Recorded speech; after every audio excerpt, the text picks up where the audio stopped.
Oke teman-teman, oh iya lupa salam dulu. Assalamualaikum warahmatullahi wabarakatuh. Aku tidak biasa bikin satu video berbarengan jadi lupa kan. Oke, teman-teman, ini adalah lanjutan dari video sebelumnya yang sebenarnya secara logika kalau secara siklus akuntansi ini kebalik gitu ya. Jadi kemarin aku bikin video tentang soal UAS aku, yang dimana aku punya ide kenapa nggak aku bikin video aja. Siapa tuh teman-teman di rumah ada yang butuh gitu kan, yang masih SMK gitu kan. Yang dimana kemarin aku ngerjain soal nomor 3 yang sebetulnya adalah tahap terakhir pencatatan akuntansi, yaitu laporan keuangan.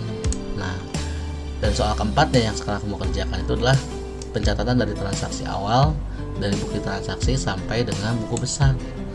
Jadi seharusnya kebalik, tapi karena aku ngikutin soal ini ya udahlah ya gitu. Nah, terus di video sebelumnya aku lupa belum menjelaskan siklus akuntansi gitu loh. Kan kita ngomongin akuntansi, aku ngejelasin tahap-tahapnya, aku ngejelasin cara ngerjainnya, tapi aku lupa ngejelasin apa itu akuntansi gitu kan.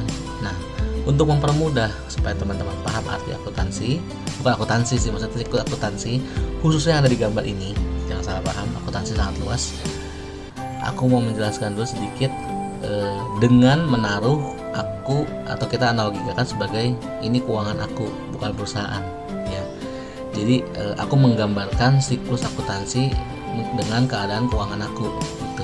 Nah, sebelumnya siklus akuntansi itu adalah suatu kerjaan atau pencatatan yang terus berulang periodenya, atau ya sebenarnya siklus lah gitu ya, dimulai dari awal tahun sampai akhir tahun, lalu kembali lagi ke siklus awal di awal tahun berikutnya, yang dimana di dalam itu dicatat segala bentuk aktivitas perusahaan yang terkait dengan keuangan. Contoh kayak pembelian, penjualan, peminjaman, kita minjem, terus kita pengurangan aset, penambahan modal,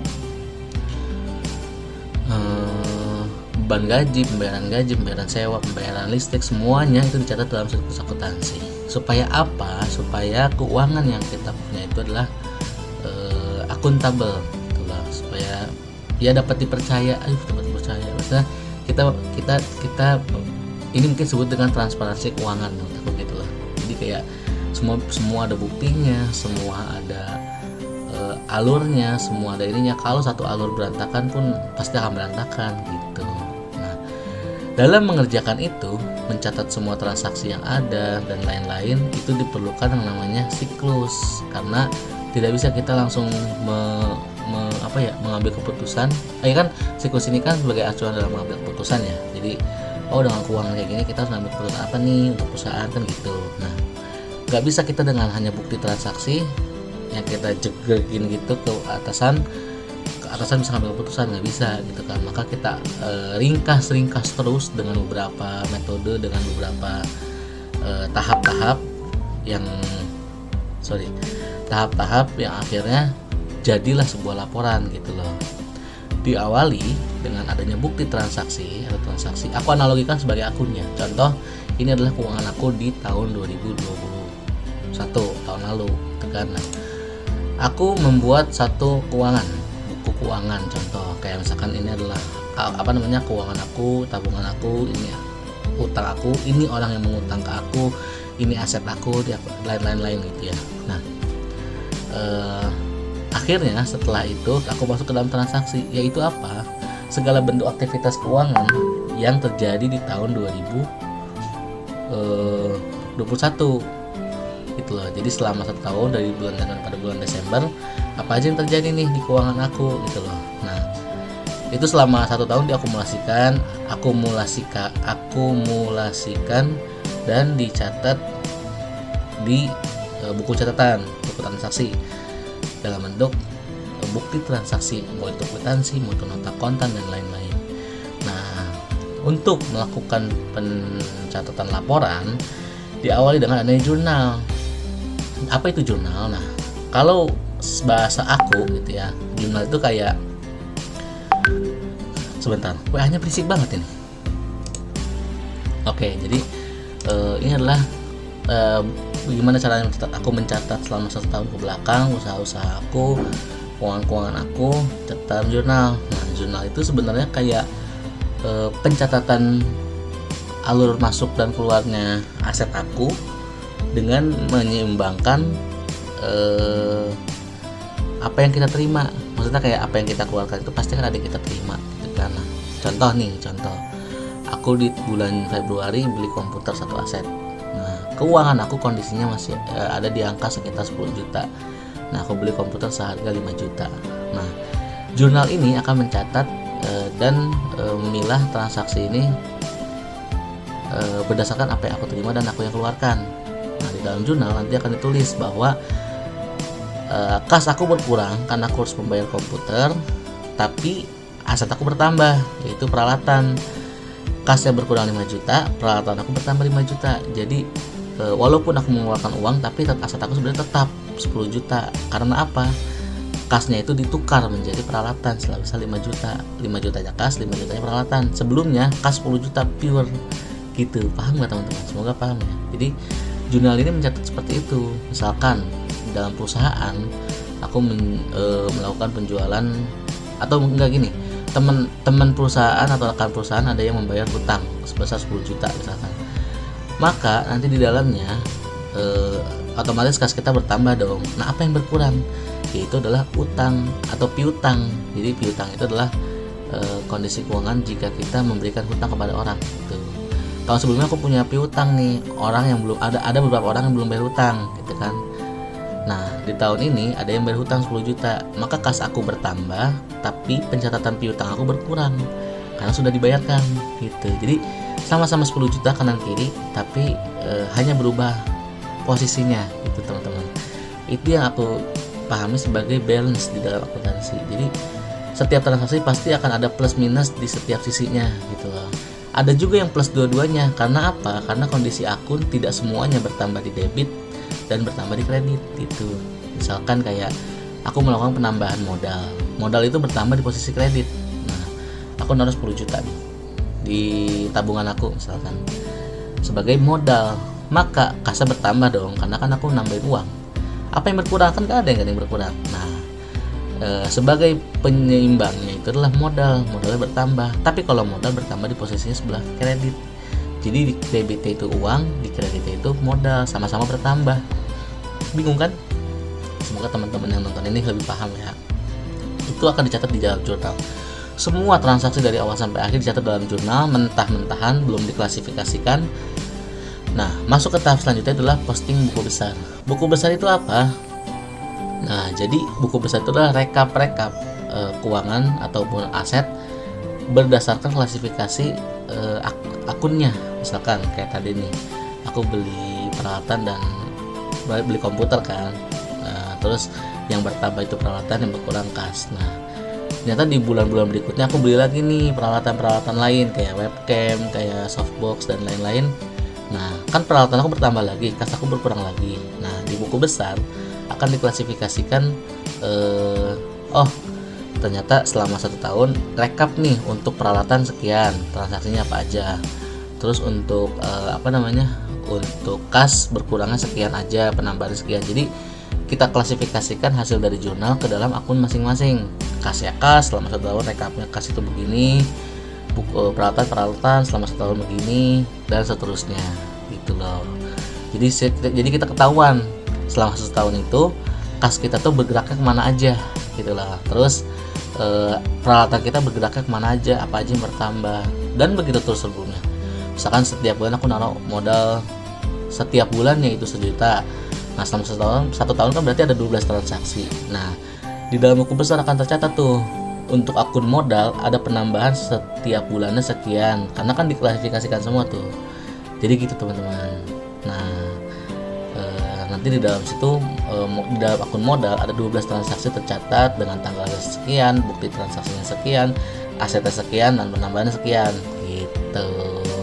Nah, nanti di akhir tahun setelah tidak ada transaksi lain akan dihitung saldo akhir dari setiap akunnya. Misalkan kayak tadi nih akun peralatan ya, aku beli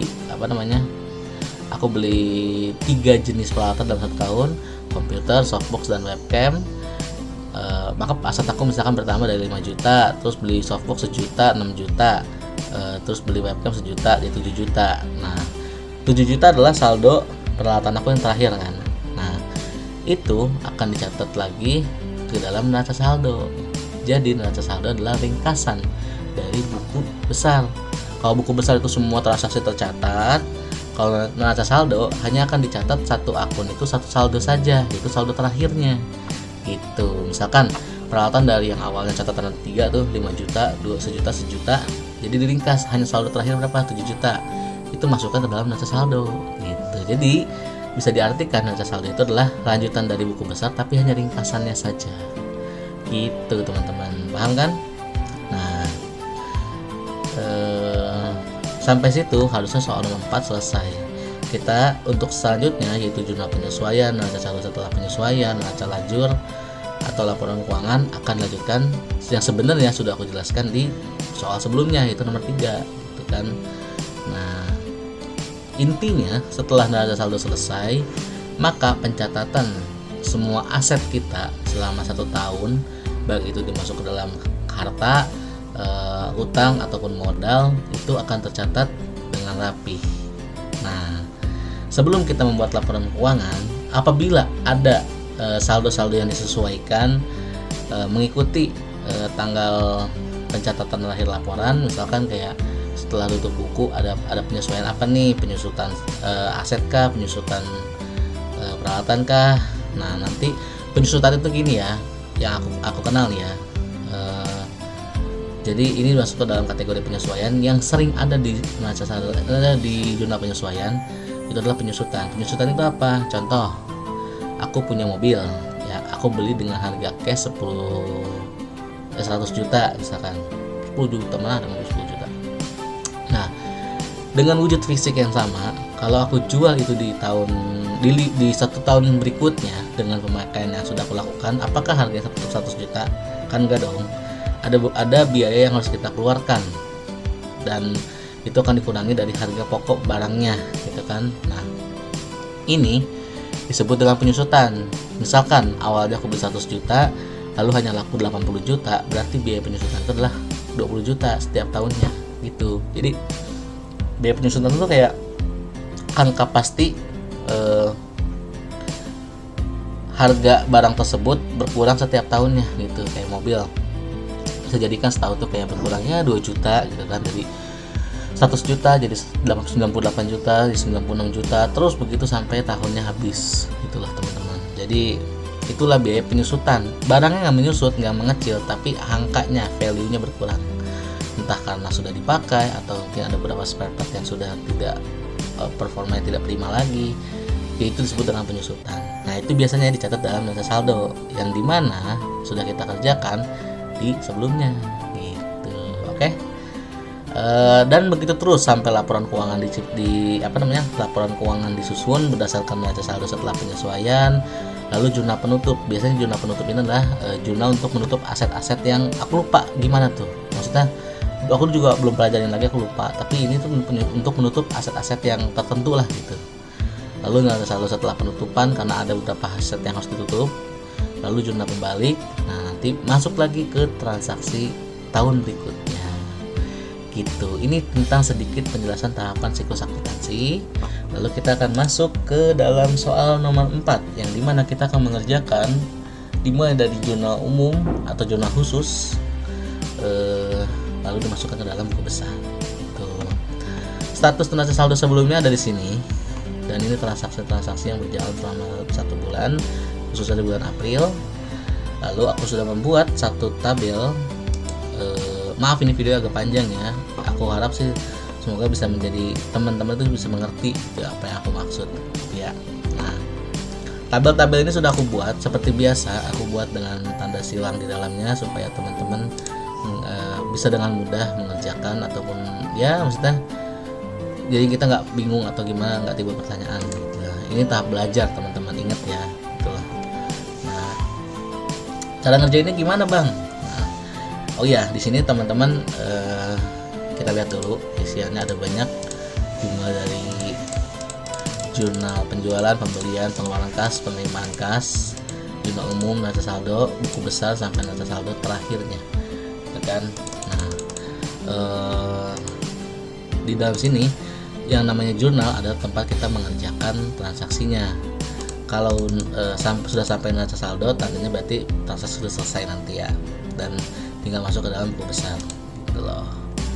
Sekarang di dalam sini aku menggunakan jurnal khusus karena perintahnya begitu. Jurnal khusus itu adalah jurnal yang sifatnya lebih spesifik gitu loh, dan pencatatannya lebih kompleks tergantung situasi yang dihadapi. Misalkan kayak penjualan, maka di dalam sini akan ada beberapa pencatatan yang sifatnya lebih kompleks mengarah kepada penjualan.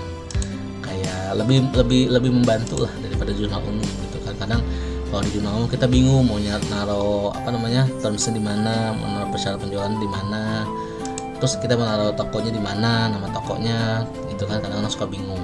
Nah, ini dikhususkan untuk kita mencatat transaksi sesuai kondisinya. Agak ribet. Kenapa agak ribet? Karena kita kalau membuka nanti untuk bikin buku besar, kita harus putar-putar cari jurnal. Kalau jurnal umum kan gampang ya, disusun dari awal sampai akhir.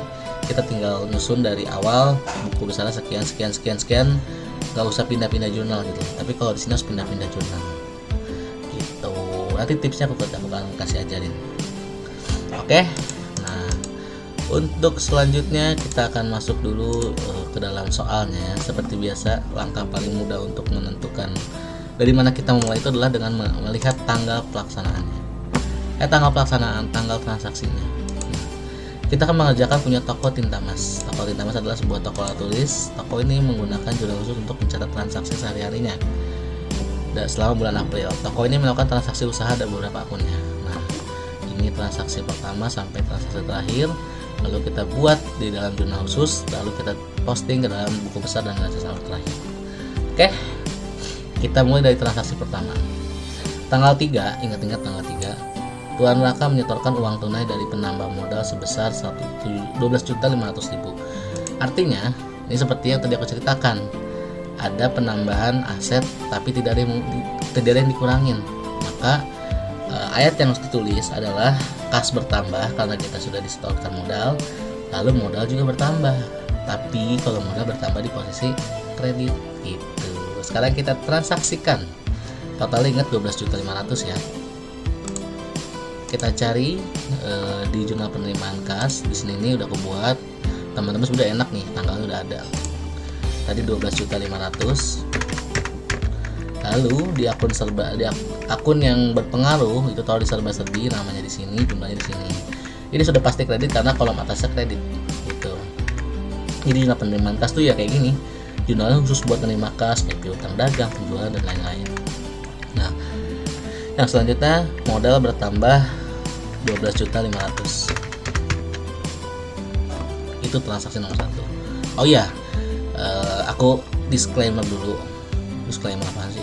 Aku informasiin dulu bahwa ada satu transaksi yang menurut aku sebenarnya ganjal, tapi aku diajarkan sama dosennya begitu, jadi aku kerjakan sesuai arahan dari dosen. Nanti aku jelasin di akhir ya. Aku kerjain dulu sesuai arahan dosen, maksud aku gitu.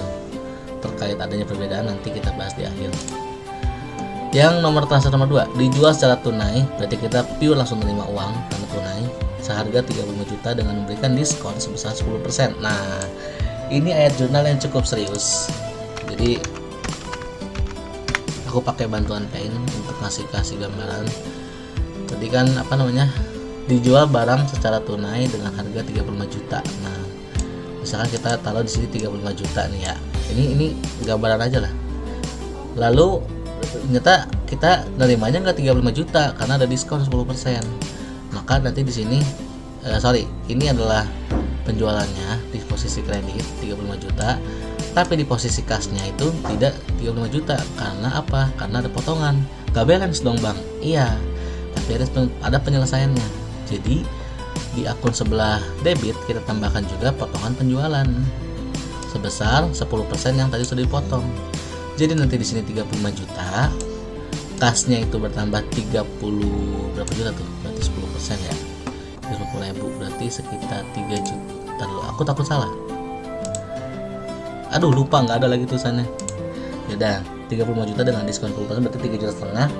Berarti dikurangi itu sekitar 31.500.000. Nanti di sininya 31.500.000, di dalamnya yang bawahnya ada potongan penjualan 3,5 juta gitu. Jadi Jadi sama-sama 35 juta kanan kiri. Kita buktikan. Mana nih? Nah, karena ini tunai, jadi kita langsung taruh sini. Debitnya, kasnya itu adalah 30.500. Potongan penjualan 3.500. Lalu penjualannya tetap 35 juta. Salah, 35 juta.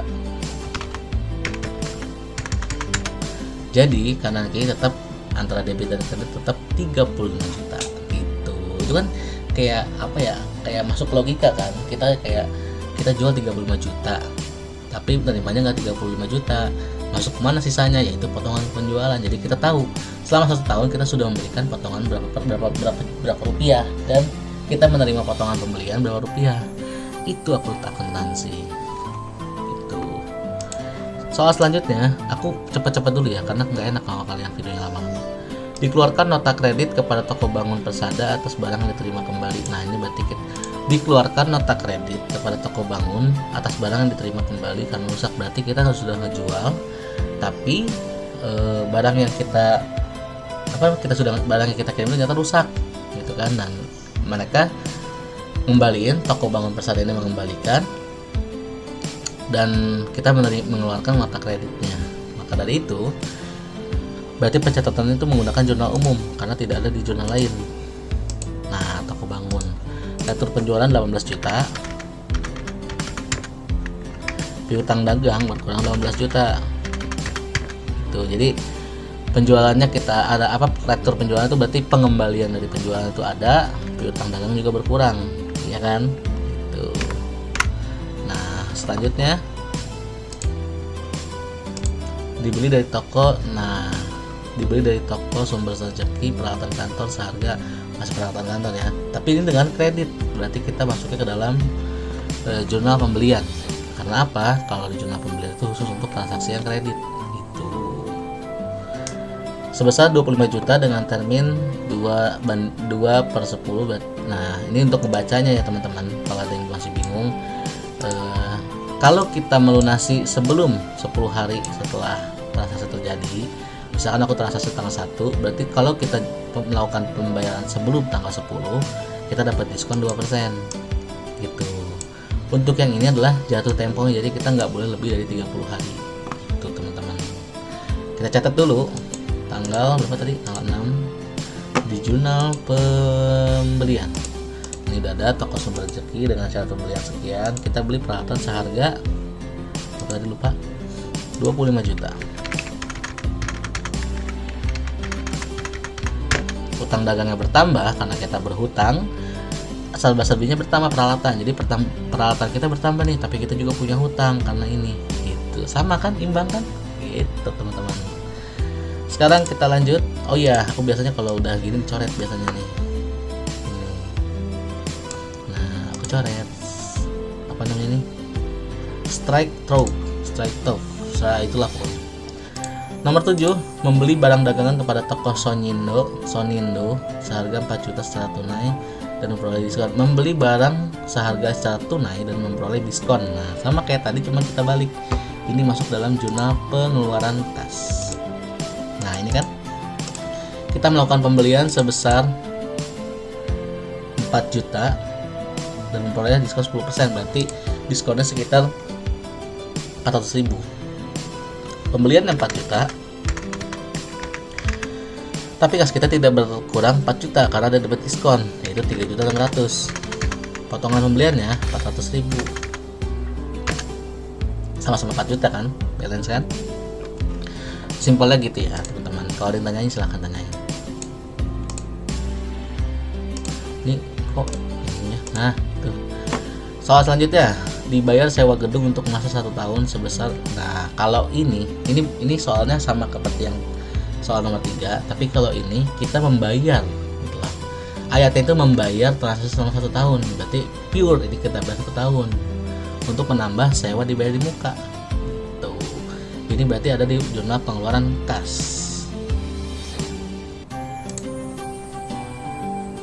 Nah, ini kan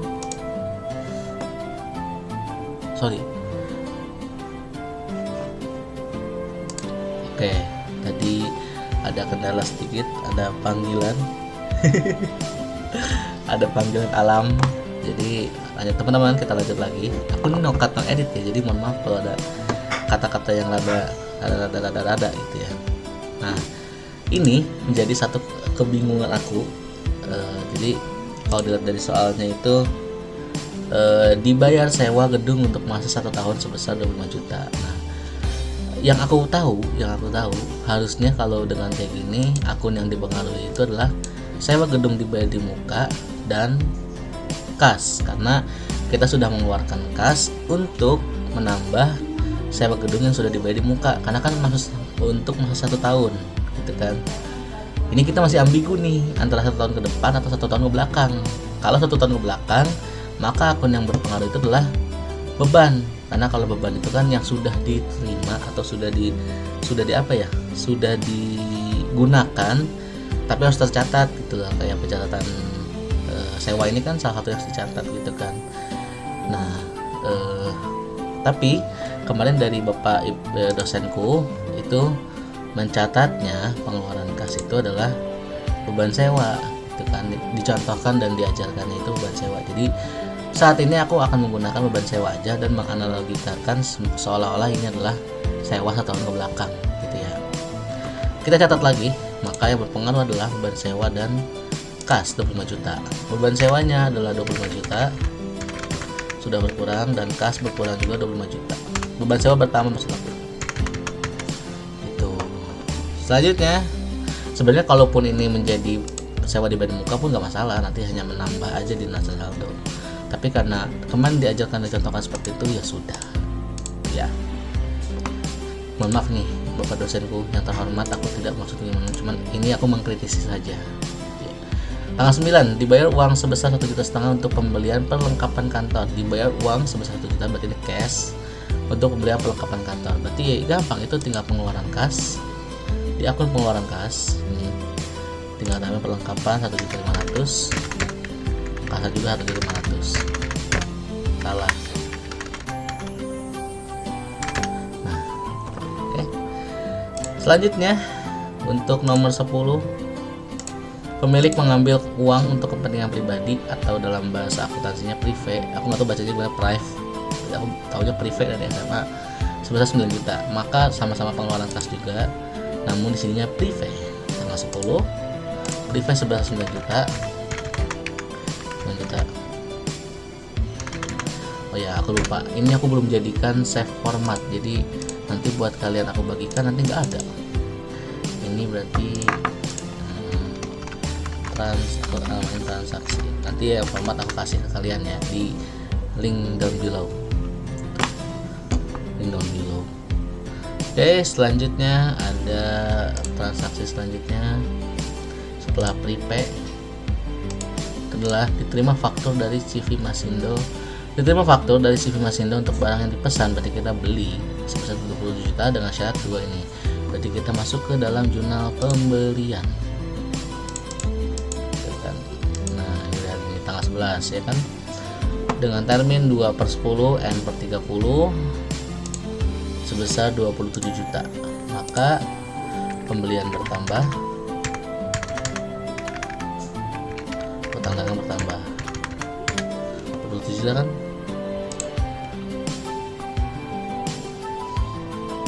Oke, sip, betul.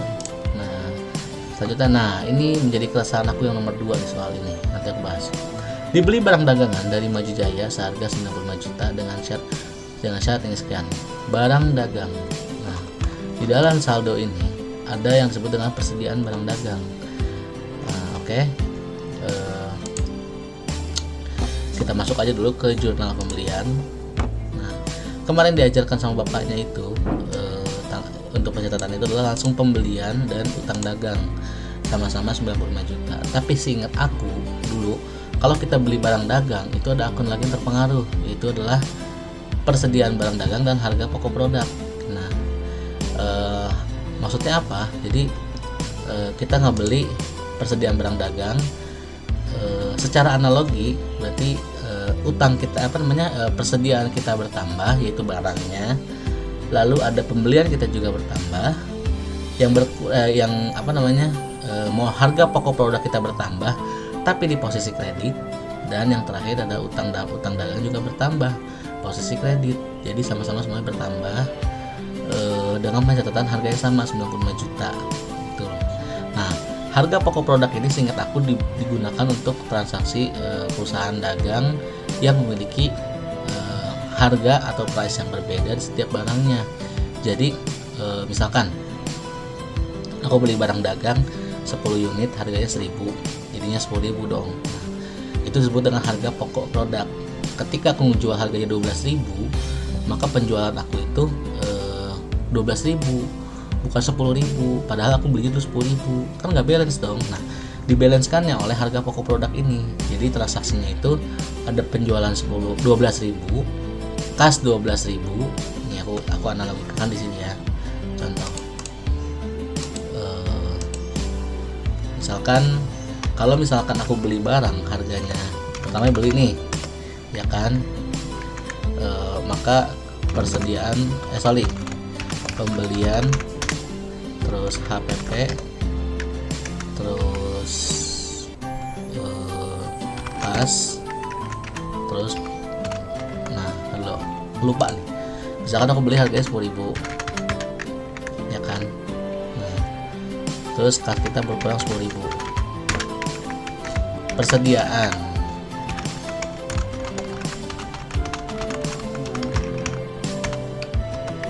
harga pokok produknya bertambah. Ini harus posisinya ketukar ya.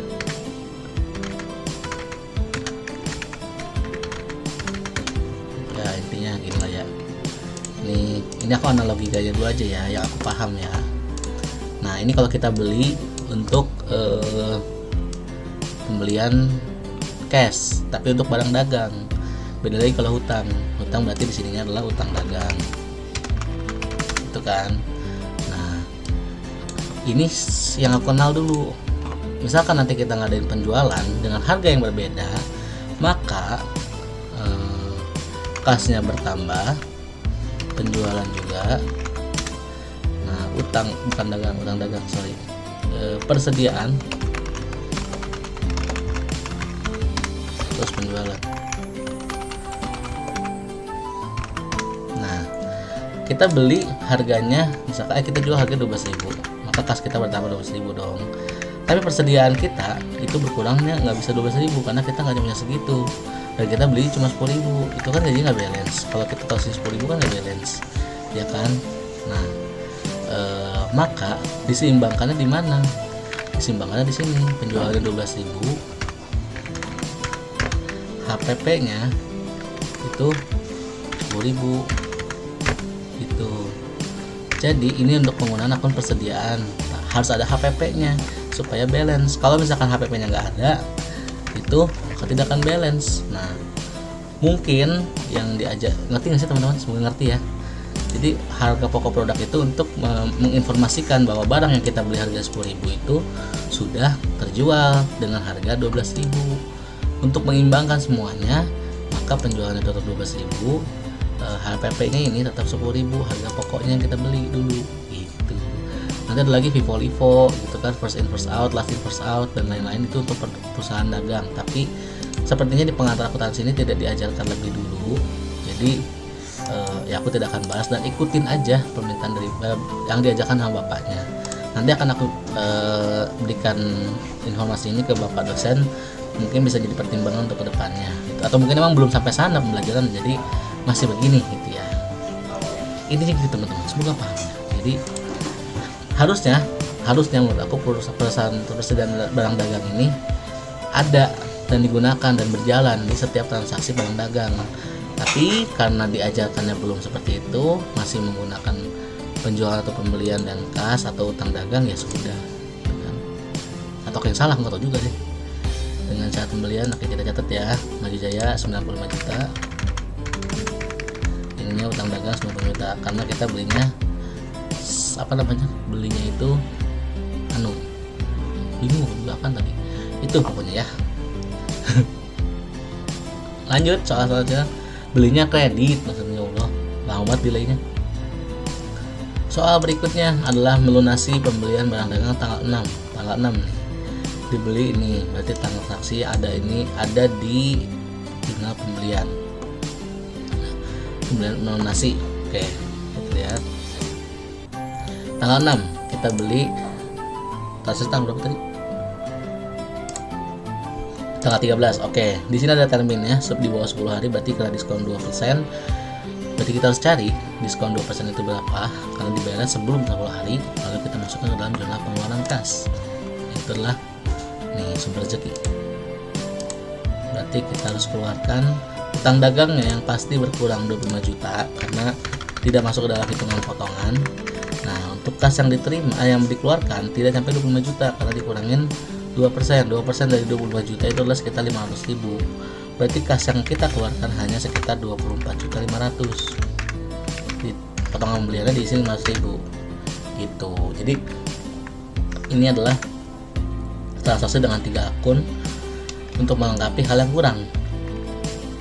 Kita kan punya utang 25 juta. Kita ngeluarin duit 24.500.000. Kalau kita nyatetnya itu sama dikeluarkan 24.500.000, berarti utang kita masih ada 500.000. Padahal kita udah punya utang. Gimana nyimbanginnya? Kita pakai potongan pembelian. Gitu. Logikanya harusnya gitu. Next, selanjutnya adalah dikirim nota debit untuk barang dikirim. Nah, ini jurnal umum berarti. Kita nota debit dari CV Masindo. Ini berarti untuk barang yang dikirim kembali karena rusak, berarti kita udah beli tapi dikembalikan 19 juta karena rusak. Gede juga, beli 27 juta dimana 19 juta, tinggal 8 juta berarti. Kita ke jurnal umum. Utang dagangnya berarti 19 juta.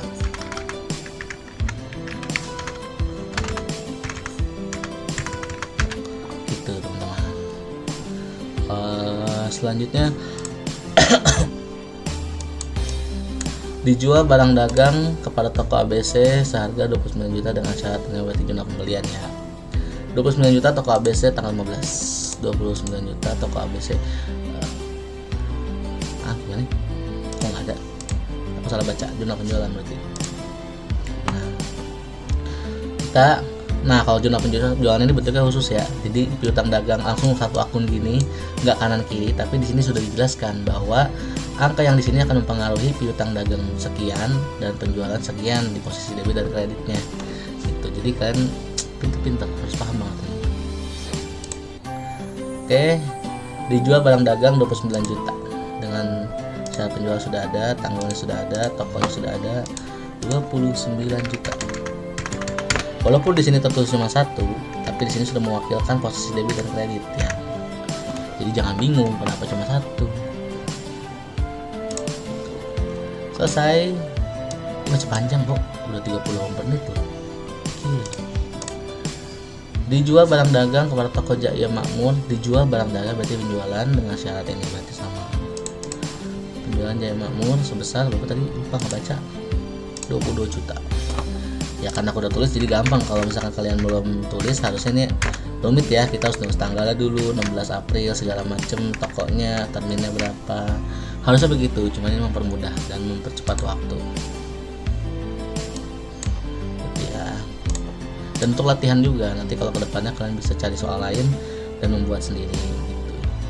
Pemilik mengambil barang dagangan untuk kepentingan pribadi seharga, nah ini agak bingung nih. Harusnya berarti memang harusnya sebenarnya persediaan barang dagang ini harusnya diadain gitu ya, dijalankan, tapi ya kembali aku diajarinnya di contohnya itu nggak begitu. Jadi aku ngikutin aja dulu kata dosen ya. Terus di jurnal umum ada prive untuk penjualan. Maksudnya bukan penjualan ya, itu gimana ya udah tuh 17 juta udah ketulis ternyata, buka hapus 17 juta. Agak gak nyambung sebenarnya untuk ini, tapi ya nanti akan aku kritisi dulu lah. Next, dan dijual secara kredit barang dagangan kepada toko roda niaga seharga 65 juta dengan syarat ini dijual kredit. Kita makan jurnal penjualan 65 juta sudah ada jadi gampang. lagi-lagi dan lagi-lagi. Oke, dengan ini berarti harusnya penjualan sudah ditutup. Diterima pembayaran transaksi tanggal 15 Januari ini 29 juta 3%, berapa tuh ya, jangan ngira-ngira, kalkulator dong. Nah, 29 juta kali 3%, mana sen? 870.000. Berarti diskonnya untuk orang yang menghutangnya 870.000 penerimaan kas. Nah, ini kasnya lo potongan penjualan 870.000, utang yang berkurang adalah 29 juta, piutang yang berkurang tinggal dikurangin, berarti 28 juta 130.000 gitu. Oke, dengan transaksi yang sudah selesai, aku review lagi. Tadi ada beberapa hal yang mengenjak, nanti aja ya pas sudah selesai ini ya, pas sudah selesai buku besarnya, karena buku besar masih sangat panjang ini. Udah kita lihat transaksi sudah selesai semua ya. Aku tutup dulu, berarti kita fokus ke Excelnya.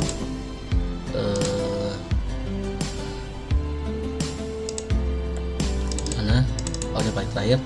Jurnal penjualan, jurnal pembelian, pengeluaran kas, penerimaan kas, dan kepencet bikin sheet baru, jurnal umum, dan neraca saldo yang sebelumnya buku besar.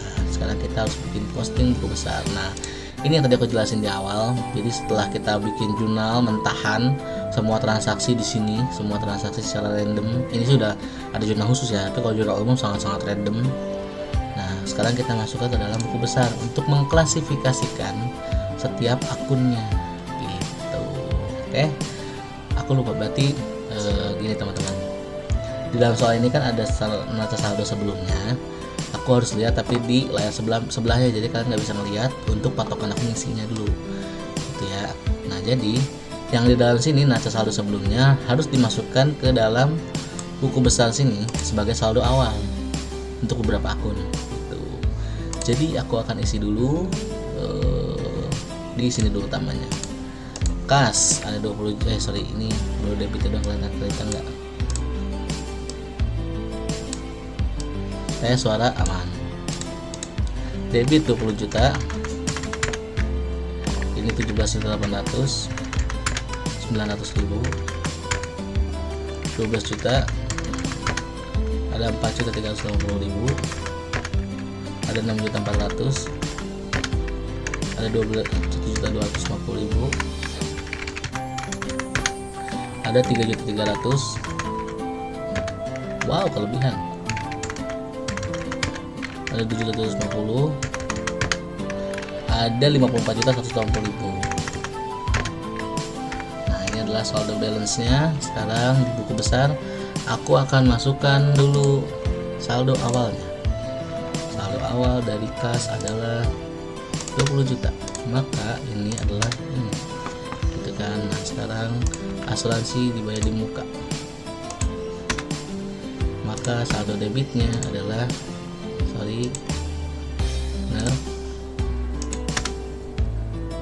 salah, ini harus di sini.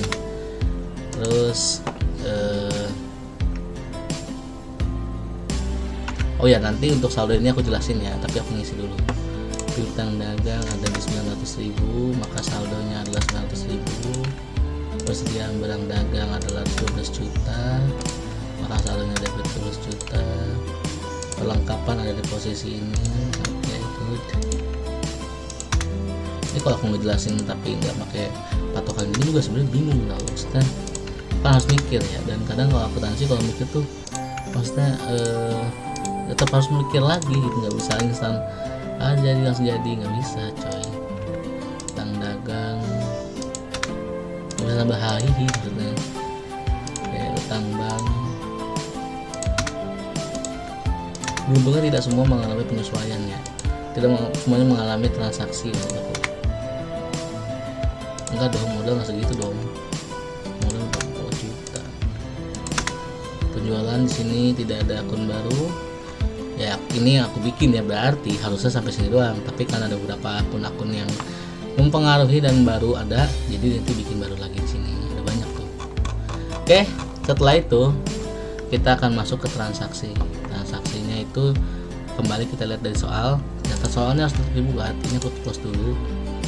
Terlalu banyak ini, terlalu banyak tab. Nah, aku save dulu, jangan sampai udah bikin video lupa nge-save ininya. Oke, teman-teman, jadi cara posting saldo buku besar itu, pertama kita ngecek dulu transaksi, apakah ada yang mempengaruhi kas atau tidak. Kalau ada, taruh di akun yang dimananya, misalkan debit atau kredit. Nanti, nah, saldo ini adalah akumulasi dari setiap transaksi yang ada di sini. Contoh, saldo awal 20 juta, lalu tiba-tiba ada penerimaan kas sebesar 5 juta atau di sini nih. Maka yang di sini bukan 5 juta, tapi ini tambah 5 juta karena debit ketemu debit. Ini 25 juta. Tapi kalau misalkan di sini ada pengeluaran untuk prive 5 juta, maka saldonya dari 20 juta ketemu kredit di minus 5 juta, jadinya 15 juta. Taruh aja tetap di sini karena kondisinya belum minus. Tapi kalau misalkan nih ada prive 25 juta, sedangkan saldo cuma 20 juta. Nah, karena kan berarti minus tuh. Selisihnya berapa? 5 juta. Taruhnya di posisi kredit, bukan di debit lagi karena sudah minus. Gitu teman-teman. Oke. Sekarang aku akan coba masukin dulu dari setiap transaksi yang sudah kita masukkan yang ada di sini. Aku izin, soalnya aku baca di sebelah, jadi kalian nggak bisa melihat. Tapi kalian kan punya soal juga, nanti aku kasih. Dan ini untuk untuk mempermudah aku mengerjakannya. Kalau buku besar kayak gini agak susah cuy, butuh banyak, apalagi kita pakai zona umum, zona khusus kan, jadi banyak transaksinya. Kita cek nomor 1, rakam menyetorkan modal. Oke, berarti zona umum, zona penerimaan kas, setoran modal, kas bertambah 12,5 juta, modal bertambah 12,5 juta. Di buku besar berarti kita masukin posting di sini ada 12,5 juta. Ini tanggalnya jangan lupa ya kalau kalian bikin tanpa ini. Saldonya berarti jadi 32.500.000. Tambahan dari atas maksudnya. Jangan lupa modal ditambahin juga. Modalnya mana? Modal. Ini video bisa sejam ini. Modal. Nah, ini bertambah di posisi kredit 12.500.000. Karena bingung udah mulai, ini bisa diginiin. Ini tambah ini. Tapi kalau kalian pakai buku tulis, pakai tulisan, itu berarti pakai kalkulator. Biasain kalkulator supaya nggak menggampangkan, tidak mengira-ngira, dan hasilnya itu tepat. Transaksi nomor 2, dijual secara tunai, berarti ini adalah pengeluaran kas, penerimaan kas. Tanggal 4 kita cek ada akun kas berpengaruh di posisi debit, penjualan berpengaruh di posisi kredit 31.500.000 dengan potongan penjualan 3,5 juta. Oke, berarti kasnya itu adalah, kita cek tadi 31 juta. Gimana sih? Benar. Berarti kasnya adalah 31.500.000. Nah, jangan lupa untuk mengakumulasi dulu ini tambah dengan ini. Terus potongan penjualannya adalah 3,5 juta.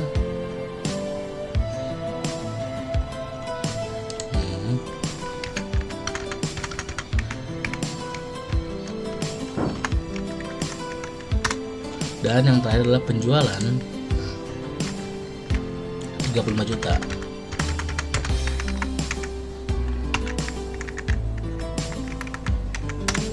Gitu teman-teman. Jadi kita berhasil melakukan penjualan 35 juta tercatat, tapi kita cuma menerima 31.500.000 tercatat.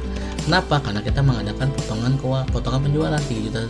Nanti kalau misalkan tanyain berapa potongan yang sudah kita berikan selama 1 tahun, ada juga gitu. Ini mudahnya akuntansi. Oke, nggak capek ya. Dulu aku minum dulu. Bukti nih, aku cuma minum doang.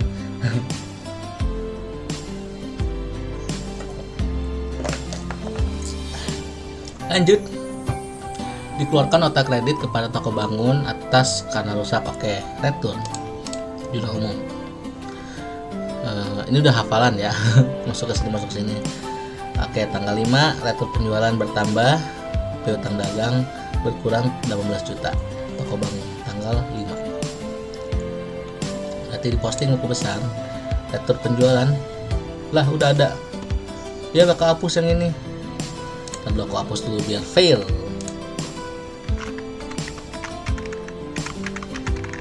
Ini kan gak kehapus guys, biar kalian ngerjainnya juga enak maksudnya. Oke, ini dia nih retur penjualan. Nah ini sorry, retur penjualannya bertambah di posisi debit berapa tadi, 18 juta. Di ininya juga sama 18 juta,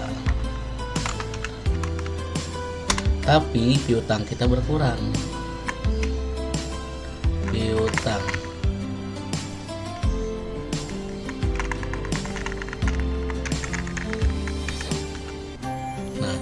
bingung nggak? Piutangnya ada di nah ini piutangnya ada di saldo debit 900.000, tapi sekarang bertambah 18 juta, berkurang 18 juta. Berarti saldonya karena sudah minus ada di posisi kredit. Ini dikurangin ini harganya berarti ada 17.100.000 ya. Paham kan teman-teman? Semoga paham ya. Transaksi selanjutnya ada di, harusnya ngeliatnya bukan transaksi tapi buku besar, tapi karena ini cuma satu layer aku bingung nanti bukanya mana ruwet. Ini aku buka soal cuma buat mengurutkan tanggalnya aja dengan yang lewat gitu maksudnya. Oke. Dibeli dari toko Sumber Jaya peralatan kantor seharga 25 juta. Kredit berarti jurnal pembelian. Nah ini tanggal 6 peralatan bertambah 25 juta, tapi utang dagang juga bertambah 25 juta. Tanggal 6 peralatan bertambah ini 25 juta, maka saldonya bertambah 25 juta. Sedangkan utang dagang bertambah 25 juta.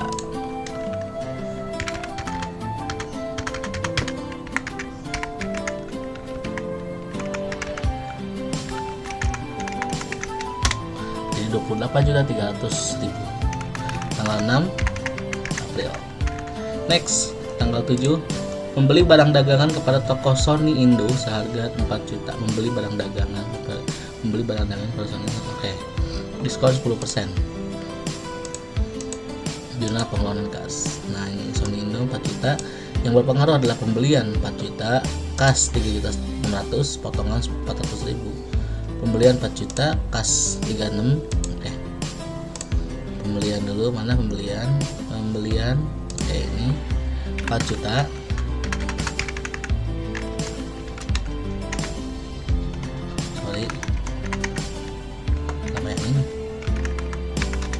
Terus ada kas, posisi kredit berkurang 3.600.000 karena kita menerima kita menerima potongan. Dan yang terakhir adalah potongan pembelian.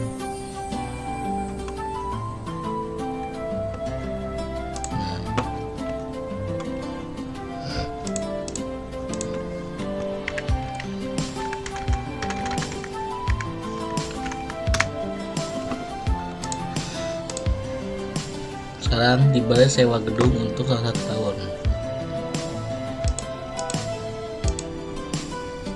Berarti beban sewa bertambah 25 juta, kas berkurang 25 juta. Beban sewa bertambah 25 juta.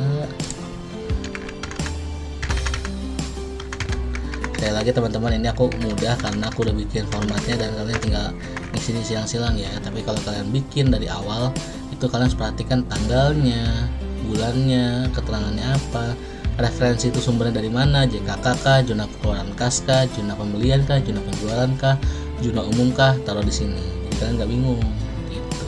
Oke. Tadi sama mana? Beban sewa berarti kas berkurang. Nih, aku udah nyiapin tuh JKK 24 juta.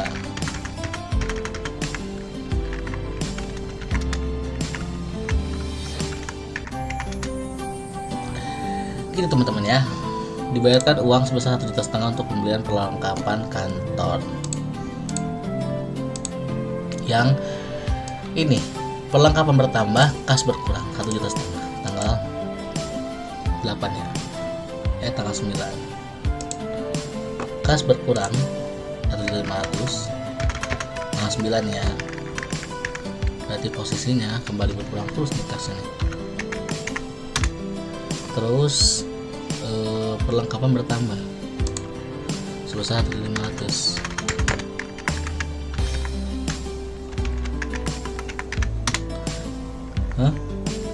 Ini sih. Nah, gitu. Oke. Terus sekarang pemilik mengambil uang untuk kepentingan pribadi prive, berarti ada di jurnal umum. Pengeluaran kas. Nah, ini 9 juta prive bertambah, kas berkurang. Prive bertambah. Ini mah kok kecepatan ya. Aku soalnya gak enak sama kalian, udah kelamaan ini video. Prive nya bertambah. Prive itu berarti pengambilan untuk kepentingan pribadi dari perusahaan ya. Misalkan si bosnya ngambil duit, ya itu namanya prive gitu. Bos ngambil duitnya dicatat tuh, itu. Diterima faktur dari untuk barang yang dipesan seharga intinya tanggal 11 di jurnal pembelian. Pembelian 27 juta, utang dagang 27 juta. CFM itu tanggal 11. Pembelian 27 juta, mana? Pembelian 27 juta.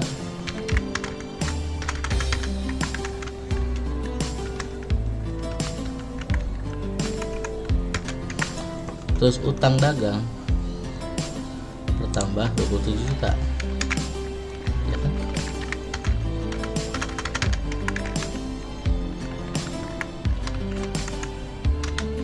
Gitu. Lanjut, boleh percepat. Oke. Dibeli barang dagang dari Maju Jaya 90 juta dengan syarat. Oke. Ini tetap jurnal pembelian masih ada. Maju Jaya tes suara aman, aman. Maju Jaya pembelian 95 juta, utang dagang 95 juta. Pembelian 95 juta, pembelian 95 juta.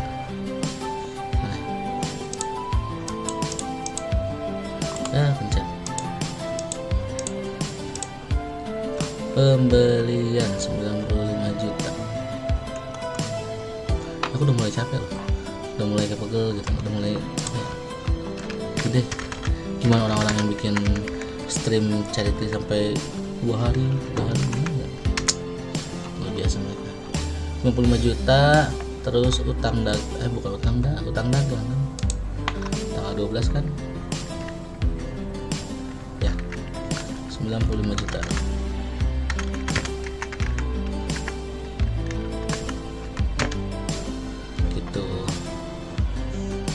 Kan sekali lagi pastiin aku kok agak ragu ya benar. Next, sekarang melunasi pembelian barang dagang tanggal 6. Nah, tanggal 6 nih 25 juta kena TLM 2%, berarti 24 juta 400 dilunasin. Ini harusnya sudah ada jurnal pengeluaran kasnya nih kan, nih yang ini tanggal 13. Berarti utang dagang 25 juta, kas 24 juta setengah, potongan pembelian 500.000. Utang dagang berkurang 25 juta, artinya lunas yang ini nih, ya kan.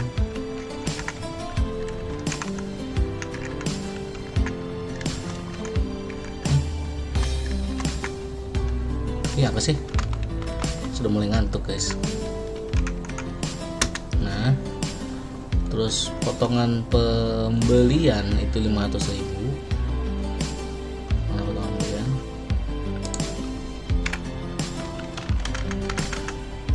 Karena kan cuma 2% ya. 2% ya untung.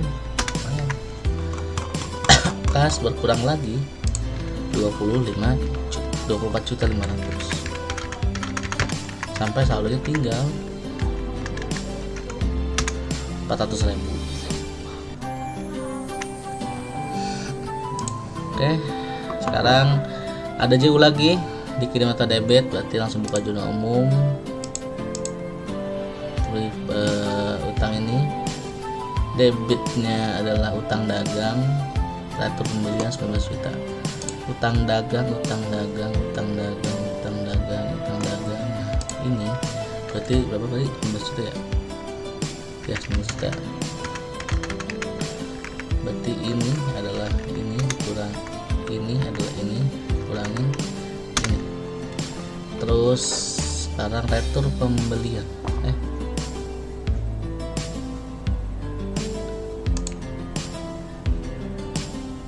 Ya, pembelian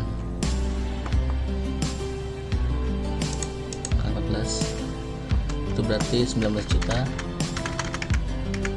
Saldonya adalah ini. Itu teman-teman. Next, cepat sudah mulai pusing. Tanggal 15 dijual barang dagang kepada toko ABC. Ini oke, ini jumlah pembelian.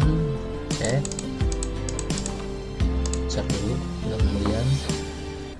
Ada di angka dijual barang dagang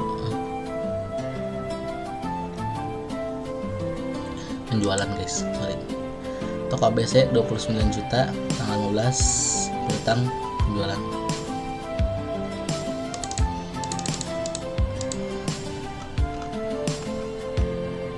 Jadi gitu, buku besar tuh masukin saldonya.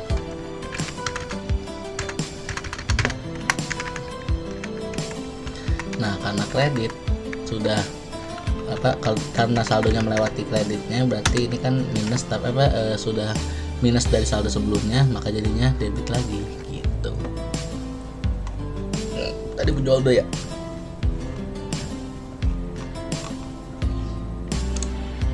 Loh, 29 juta.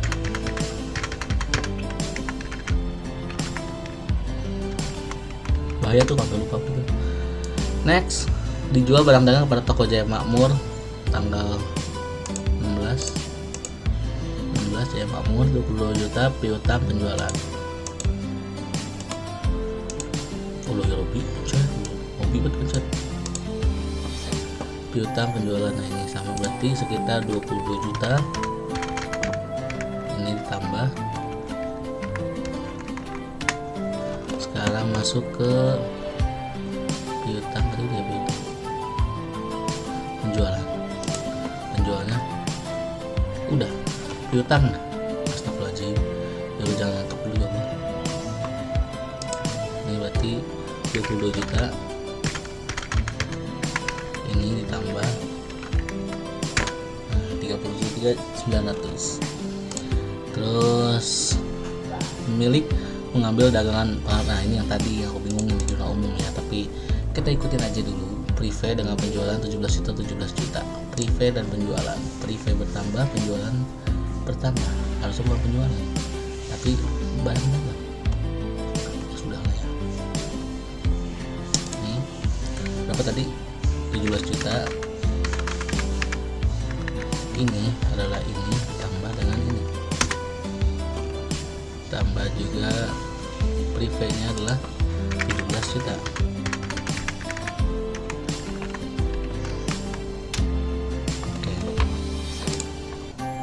Lalu dijual barang secara kredit pada toko Logam Niaga dengan ini jumlah penjualan. Logam Niaga 65 juta, piutang dagang penjualan yang berpengaruh. Piutang dagang penjualan. Gila, ini perusahaan punya punya aset 65 juta kan? Wah, kali ya. 65 juta, maka ini ditambah dengan ini 58.900. Tadi yang itu udah belum ya? Penjualan belum, berarti 65 juta.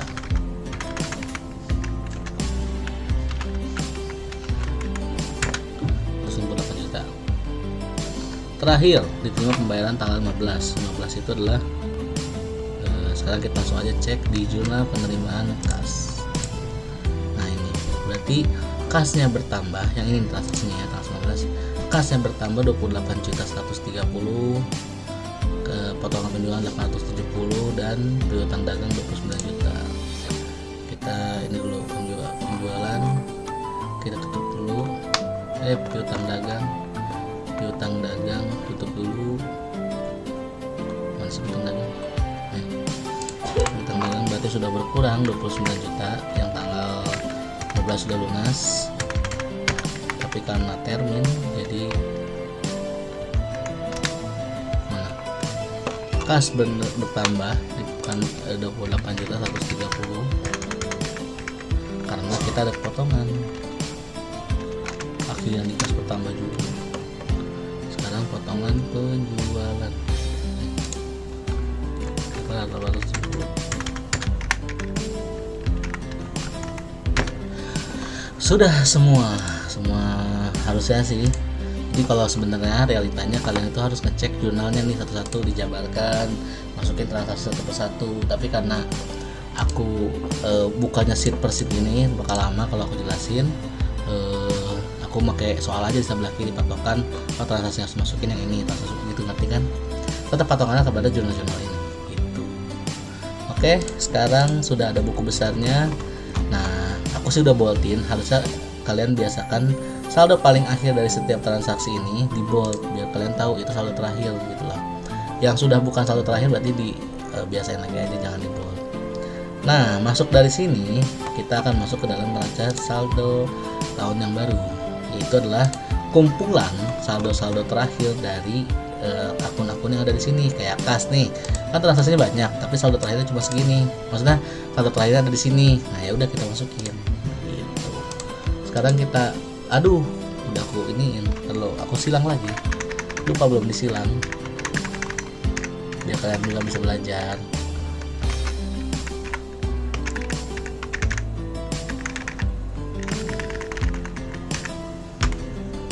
Nah, kas posisinya ada di debit. Asuransi posisinya kita ngecek sekarang di buku besar. Asuransi nih saldo di debit. Piutang dagang saldonya debit atau kredit nih, debit gitu. Persediaan, jadi kita mencatat ulang saldo terakhir dari akun-akun yang ada di sini. Peralatan debit. Nah ini karena aku udah tahu, jadi akumulasi penyusutan itu adanya di posisi debit kredit, padahal dia masuknya aset. Piutang dagang, utang bank,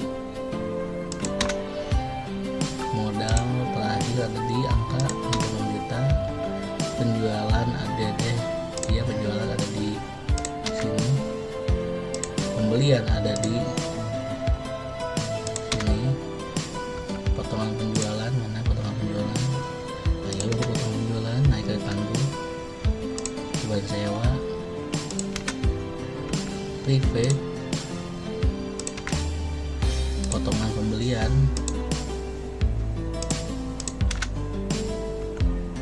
retur pembelian, dan yang terakhir retur penjualan.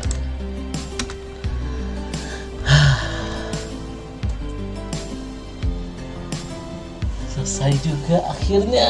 Ya Allah, panjang ini video, jam 8 menit. Jadi inilah hasil akhir dari jurnal atau neraca saldo setelah adanya transaksi selama 1 bulan. Memang ada beberapa yang rancu menurut aku. Tadi seperti kita ulas lagi, yang pertama ada sewa bangunan yang dimana setahu aku kalau dibayar 1 tahun ke depan itu kan kita nggak tahu sih, nggak ada bacaannya 1 tahun ke belakang atau ke depan. Intinya kalau 1 tahun ke belakang itu kita pakai beban sewa karena sudah berjalan, sudah dinikmati maksudnya. Tapi kalau belum dipakai atau belum dinikmati itu 1 tahun ke depan itu namanya sewa dibayar di muka. Jadi nanti kalau misalkan kita ada pengakumulasian sewa selama, misalkan nih kita udah bayar 1 di muka nih 10 juta gitu kan, terus yang bertambah kan sewa, kasnya berkurang. Nah tiba-tiba di bulan ketiga kita ada pengakumulasian saldo terbaru atau neraca terbaru atau ini terbaru lah pokoknya ya, maka nggak akan mengurangi kas lagi, kita mengurangi sewa diberi di muka menjadi beban sewa, harusnya gitu. Tapi karena di sini adanya beban sewa dan diajarkan begitu, ya sudah. Yang kedua, tentang persediaan barang dagang, yang di sini aku perhatikan kita tidak diajarkan untuk menggunakannya atau mengotak-atik saldonya. Justru setiap penjualan atau pembelian itu menggunakan akun penjualan dan pembelian. Itu benar, tapi yang aku yakin dan aku tahu itu harusnya ada juga persediaan barang dagang. Jadi kita tahu barang dagang kita tuh setiap beberapa periode itu berapa berkurang dan bertambahnya gitu. Dan yang itu yang paling menonjol sih. Jadi kita yang tadi prive kan, prive berdasarkan barang dagang. Kalau kita menggunakan barang dagangnya itu otomatis kita tahu dan kita bisa menggunakan barang dagang sebagai pertukaran dengan prive-nya gitu.